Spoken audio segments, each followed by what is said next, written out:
Fala galera, estamos de volta e hoje a gente está aqui com um tema novo do quadro e nós vamos iniciar um estudo de uma outra área da física agora, que é a área da estática, né? E a primeira aula de hoje é sobre equilíbrio, equilíbrio de um ponto material. Vamos lembrar só uma coisinha, quando é que um corpo está em equilíbrio? Quando está falando de um ponto material, né? Está em equilíbrio quando está estático, ou seja, a velocidade igual a zero, esse é o equilíbrio estático, ou o equilíbrio dinâmico quando ele está se movendo com velocidade constante, movimento retilíneo uniforme. O ponto alto é que, como o assunto, a área geral da física que a gente vai iniciar agora é a estática, vocês devem imaginar que a gente vai tratar mais do equilíbrio estático, né, quando o corpo está em repouso. O ponto alto é que, de qualquer maneira, estático ou dinâmico, existe um segredo básico para a gente deixar um corpo em equilíbrio. É que ele tem que ter a soma vetorial das forças, de todas as forças que estão agindo sobre esse corpo, nula. Tem que ser igual a zero. E a gente vai analisar bastante exemplos de ginástica e outras coisas que as pessoas, por exemplo, como vocês podem ver, elas estão em equilíbrio, mas observe, pela expressão e pelo senso comum que vocês podem ter, eles não estão com força zero, né? Eles estão fazendo muita força. O ponto é, nesse caso, para que eles estejam em equilíbrio, a soma das forças tem que ser zero. A gente vai analisar, então, como a gente pode achar como é que as forças se anulam nesses corpos em equilíbrio quando estão em configurações tão interessantes assim, ok? Então, começando, vamos imaginar uma pessoa que está pendurada naquele aparelho das argolas, né? Ele está com os braços, vamos supor, totalmente estendidos para cima. Então, nesse caso aqui, a pessoa tem um peso P, a força P agindo sobre ele, e se ele está em equilíbrio estático é porque as forças ali na corda estão equilibrando. Se estão todos para cima, a gente pode imaginar, por exemplo, que cada corda está recebendo metade da força necessária para anular a força-peso. Ou seja, em outras palavras, se uma pessoa de 80 quilos, o peso é 800 newton, então podemos dizer que cada corda está com metade, 400 para cá, 400 para lá. Isso é fácil de entender, né? Agora, vamos imaginar a segunda situação. Quando o atleta faz essa posição aqui, chamada posição do crucifixo, normalmente é uma posição que vale muitos pontos, porque ela é muito difícil.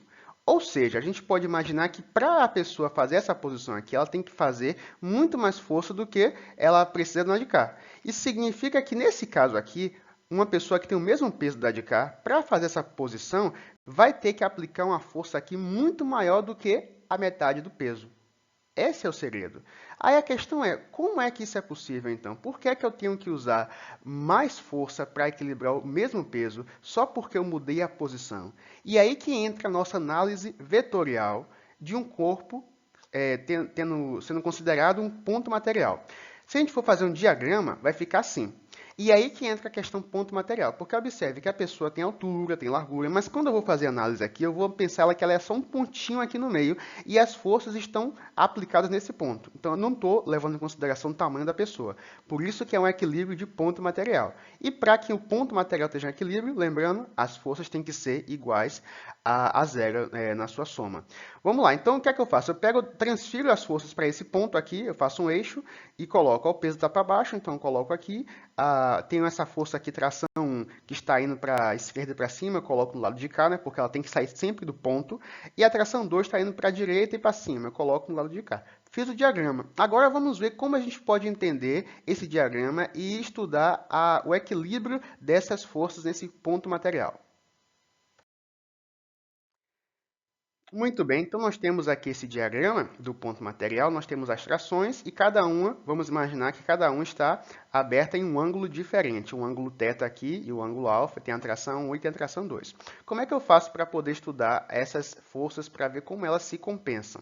Em primeiro lugar, fica difícil eu fazer essa análise visual com essa força apontando nessa direção e tem o peso para essa direção e essa de cá em outra direção. Cada um está em uma direção, então fica difícil de fazer a soma vetorial. Então o que é que eu vou fazer? Eu vou pegar esses vetores que estão meio oblíquos, né, estão tortos com esse ângulo, e vou transformar em vetores que são ortogonais, ou seja, cada um indo para uma direção que eu conheço, que eu gosto e fácil de fazer a conta, ou seja, vertical e horizontal. Vai ficar mais ou menos assim. O vetor 1, a tração 1, vai virar a tração y1, tração x1. A mesma coisa com tração 2, vai ficar y e x. Isso aqui, lembrando, é decomposição de vetor, assunto básico. A gente tem uma playlist que eu vou deixar aqui, recomendado, para vocês revisarem como é que faz essa decomposição. Mas as fórmulas são essas aqui, ó. Se a gente tem o T1x, a gente vai multiplicar. Quando a gente quer achar o x, nesse caso aqui, a gente vai sempre multiplicar pelo cosseno do ângulo, ok? E se a gente quer achar o y, a gente vai multiplicar sempre pelo seno do ângulo. Eu vou fazer isso com os dois lados, então vai ficar 4 equações básicas aqui para as trações. Então, tração x, tração y, da 1 e da 2. Agora eu tenho aqui, em vez de ter dois vetores aqui em cima e um para baixo, eu tenho agora dois vetores aqui para cima, um para baixo, um para a esquerda, né, e um para a direita. Muito bem, agora vamos lembrar, na verdade, para que esse pontinho que está aqui no meio fique em equilíbrio, qual é o segredo? Forças tem que ser igual a zero. Observe que agora que eu reinterpretei esse vetor como se fosse vetor para cima e para o lado, fica mais fácil de eu fazer a soma vetorial, já que estão todos na mesma direção. Então, nesse caso aí, eu posso resumir assim, ó, que para estar em equilíbrio, aqui na vertical tem que dar zero. Então, o peso para baixo tem que ser o mesmo valor em módulo das duas trações aqui que estão para cima. Então, o peso tem que ser igual a T1y mais T2y. E aqui na horizontal também tem que dar zero, ou seja, a tração x tem que ser igual à tração 2x. A da esquerda tem que ser igual à da direita. Esse é o princípio básico do equilíbrio estático de um ponto material. Decompõe o vetor e vê agora se ele vai corresponder a essas expectativas, que é de que os vetores para cima, nulos para baixo, para a esquerda e da direita.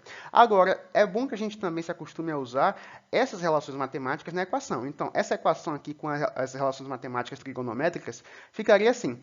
O peso tem que ser igual ao T1, né, multiplicado pelo seno do ângulo, que vai ser o y, e mais o T2 multiplicado pelo seno do ângulo, que simplesmente é a mesma equação que eu coloquei aqui, só que aqui está com relação trigonométrica. E embaixo, o T1 cosseno, quer dizer, o T1x tem que ser igual ao T2 cosseno, que é o T2x. Basicamente é isso aí. É a mesma coisa dessa outra equação aqui, só que aqui eu estou usando as relações trigonométricas para o x e o y de cada vetor. Agora, existe uma situação aqui que os alunos vão amar.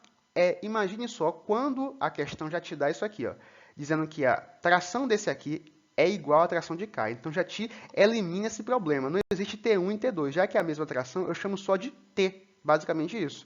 Outra coisa, eles podem dizer assim, ó, que esse θ, esse ângulo, é igual ao de cá. Então, não preciso de alfa e θ, eu chamo só de θ ou de alfa. E assim, se for igual, eu simplifico essas equações muito. Vamos lá.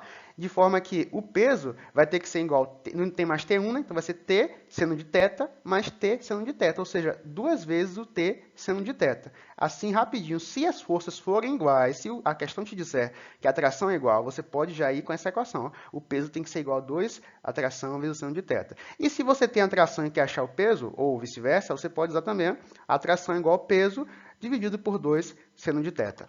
Então, gente, nossa aula de hoje foi essa aí, para iniciar nosso estudo sobre estática e equilíbrio, e é assim que a gente consegue deduzir o equilíbrio de um ponto material, ok? Vamos fazer sempre a decomposição do vetor e vamos analisar. Espero que tenham gostado, não deixem de curtir e seguir o canal. Até a próxima!